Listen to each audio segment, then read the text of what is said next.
Ada, Bu.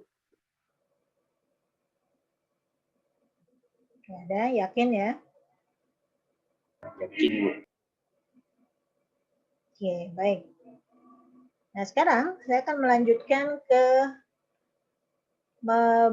bentuk pengolahan histogram yang kedua, yaitu histogram spesifikasi. Bedanya apa dengan histogram ekualisasi? Ternyata histogram ekualisasi ini mempunyai kelemahan.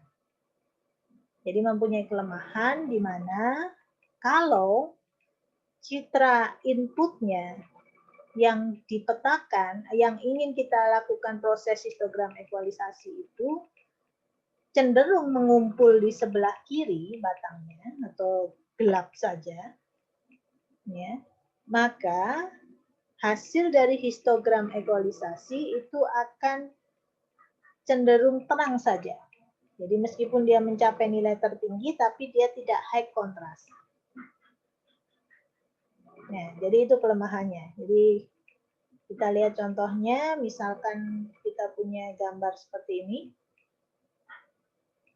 Ya, 0, 0, 0, 0, kemudian ini kan cenderung gelap, hanya ada sedikit warna terang di sini.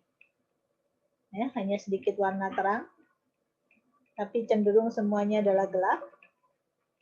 Maka kalau kita petakan dengan menggunakan histogram ekualisasi, dia akan menghasilkan gambar yang cenderung terang saja. Ini kalau dilihat nilai gray level yang digunakan itu 9 sampai dengan 15. Padahal ringnya harusnya antara 0 sampai dengan 15. Berarti kan tidak full. Jadi dia hanya terang saja. Ya. Ini kelemahan dari histogram ekualisasi. Nah, karena ada kelemahan seperti itu, salah satu teknik untuk memperbaikinya adalah dengan menggunakan histogram spesifikasi. Histogram spesifikasi. Nah, dalam histogram spesifikasi di sini ada input tambahan atau istilahnya apa? Parameter tambahan yang kita definisikan di awal, yaitu adalah kita bisa menentukan histogram output yang diinginkan. Bentuk dari histogram output yang diinginkan, bentuknya ya. Makanya disebut dengan histogram spesifikasi. Karena apa? Ada yang dispesifikasikan sebelumnya. Apa yang dispesifikasikan sebelumnya itu adalah histogram output yang diinginkan. Ya. Jadi contohnya kalau misalkan ini, misalkan kita punya histogram input yang warna biru.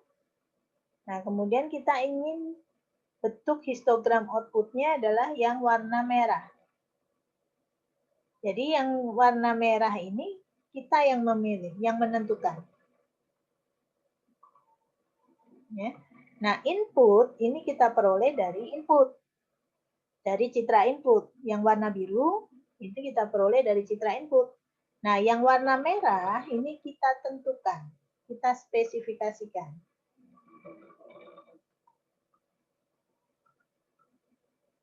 Itu bedanya. Ya. Kalau dari histogram ekualisasi tadi kan kita hanya mengacu pada citra input saja, histogram input saja. Tapi kalau histogram spesifikasi, kita tentukan juga bentuk dari histogram outputnya. Nah, ini histogram outputnya, misalkan kita definisikan warnanya yang merah. Nah, sekarang bagaimana prosesnya, ini algoritmanya. Jadi yang pertama kita tentukan dulu histogram output yang diinginkan. Yang kedua, ya, ini kita menggunakan algoritma histogram ekualisasi tadi, yaitu untuk menentukan SK. untuk menentukan SK. Jadi yang ini tadi. Jadi untuk mendapatkan SK. Kita gunakan cara seperti histogram ekualisasi. Ya, dengan menggunakan rumus yang lama. Nah, lalu selanjutnya kita gunakan cara yang sama SK tadi seperti seperti menghitung SK, tapi kita sebut sebagai VK. Ya, kita lakukan terhadap histogram output. Jadi kalau SK ini terhadap histogram input,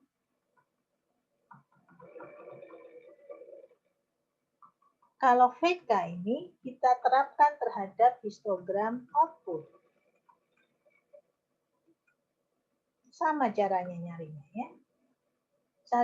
Cara nyarinya sama, hanya namanya aja beda. SK di sini VK. Kan tadi kita punya dua histogram. Ya. Yang satu dari gambar input, yang satu kita tentukan, yang merah. Nah, ini sama-sama kita cari. Yang biru kita cari SK-nya, yang merah kita cari VK-nya. Oke. Nah, setelah itu, langkah yang keempat, kita menentukan nilai ZK. ZK ini adalah nilai output. Menjadi nilai gray level output.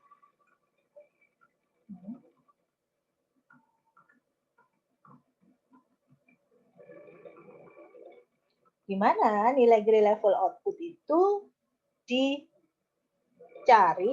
berdasarkan nilai dari VK, di mana VK itu sama dengan GZK, dikurangi dengan nilai dari SK. Dengan kondisi bahwa nilai GZK itu kalau dikurangi dengan ZK harus lebih besar sama dengan 0. Maka nilai Z ini akan menjadi nilai dari ZK-nya.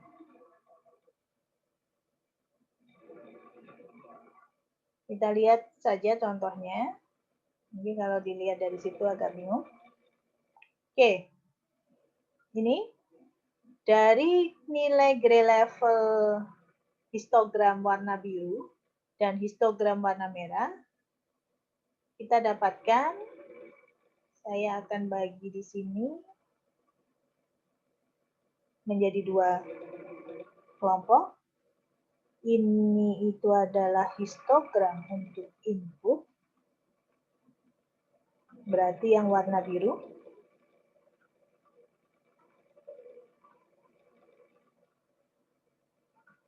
Sedangkan yang di sini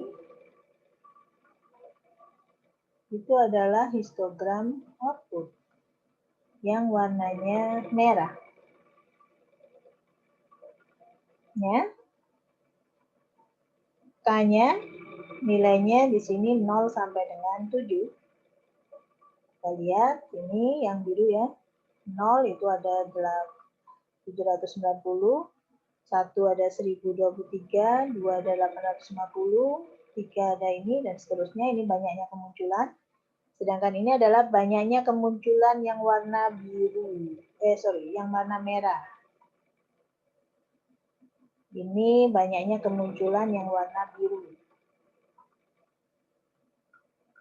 Ya. Nih, ini dan ini, ya. Jadi yang di sini dan yang di sini itu kita bisa lihat dari sini, dari gambar histogram ini. Oke. Nah, kemudian kita hitung masing-masing probabilitasnya. Probabilitas itu adalah sama dengan nilai kemunculan dibagi dengan banyaknya pixel. Nah, di sini banyaknya pixel itu adalah diketahui karena ukuran image-nya 64x64, ya berarti banyaknya pixel adalah 64x64. Ya. Sehingga di sini probabilitas 0,19 itu sama dengan 790 dibagi 64x64. Hasilnya 0,19. Demikian juga yang ini, yang untuk VK, jadi kita cara mencarinya sama ya, antara yang input dengan yang output, cara mencarinya sama. Hanya di sini kita beri nama SK, yang di sini kita beri nama VK.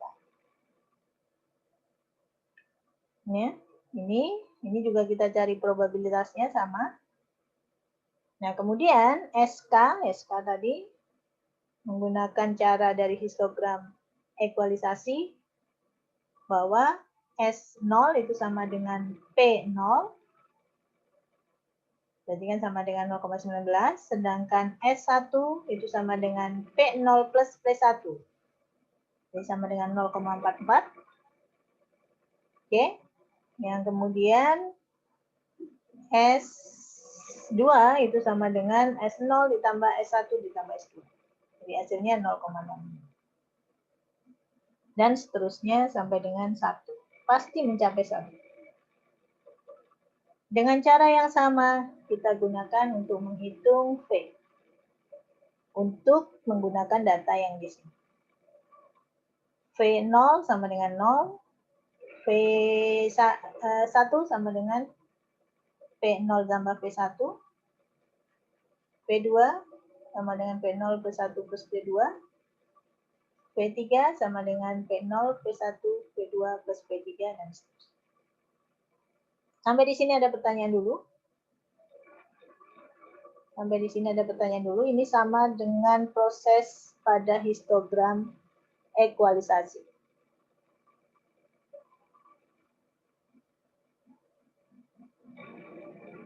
Tidak ada? Tidak ada, Bu. Oke. Nah, sekarang yang terpenting adalah menentukan nilai Z-nya. Nah, menentukan nilai Z-nya itu adalah dengan melihat, saya beri warna berbeda lagi. Melihat SK dengan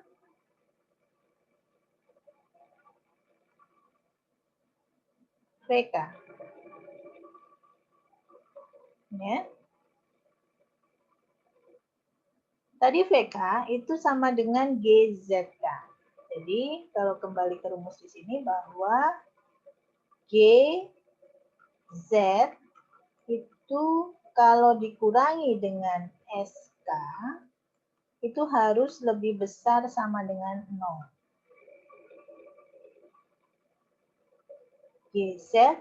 Nah, maka kalau kita lihat di sini artinya apa? Kita harus mencari nilai dari GZ ini ya, GZ yang, jadi kalau untuk mencari Z, kita mau mencari Z0, kita lihat S0. S0 sebagai acuan. S0 sebagai acuan. 0,19. Maka kita harus mencari nilai GZ yang kalau kita kurangkan dengan nilai S0 tadi, itu dia harus lebih besar sama dengan 0. Atau ini kalau saya rubah menjadi GZ, itu harus lebih besar sama dengan SK. Ya. Berarti kan kalau di sini 0,19 S0-nya, maka nilai GZ yang mana yang nilainya lebih besar sama dengan 0,19?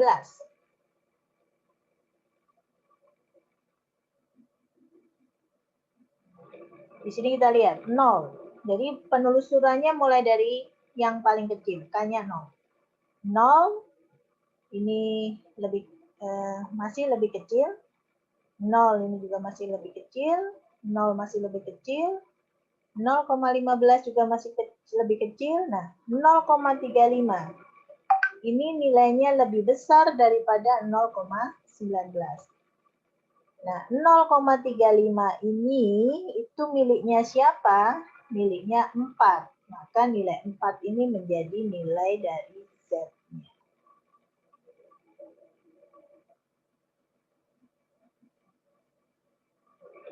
Oke ya. Nah, sekarang kalau kita mencari untuk Z1 gimana? Maka pedomannya adalah di S1. S1 berapa? Oh, S1 0,44. Maka kita lakukan lagi penelusuran dari GZ, mulai dari awal sampai ketemu nilai yang lebih besar atau sama dengan 0,44.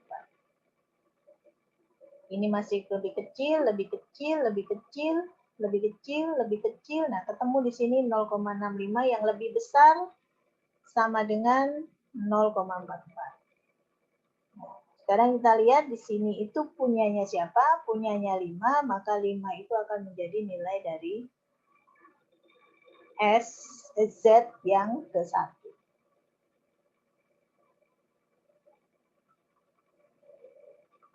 Oke ya. Demikian juga untuk Z yang kedua, maka pedomannya adalah di S2. S2 itu 0,65. Dengan cara yang sama kita cari, nah 0,65 ini juga masih lebih besar sama dengan. Maka di sini nilainya 5. Untuk menentukan Z3, maka kita pedomannya adalah S3. S3 di sini 0,81 ya. 0,81. Kita lihat di sini 0,000, 0,15, 0,35, 0,65 masih lebih kecil menuju ke 0,85. Ini sudah lebih besar dari 0,81. Punyanya siapa? Punyanya 6. 6 maka menjadi nilai dari. Seperti itu untuk mendapatkan nilai output dari hasil histogram spesifikasi. Ada pertanyaan?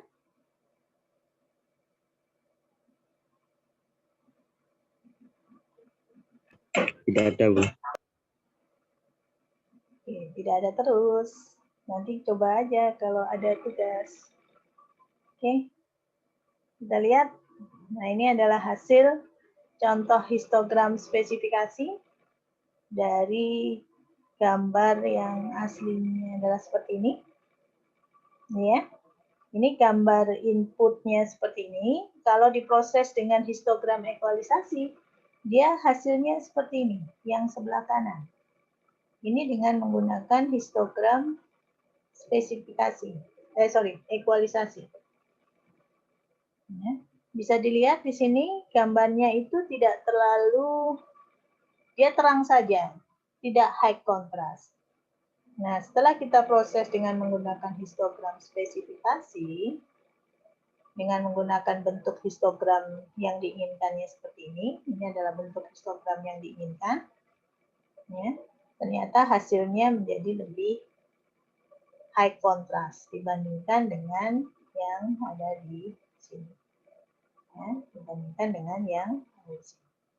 Ini contoh dari histogram ekualisasi. Spesifikasi. Oke, berikutnya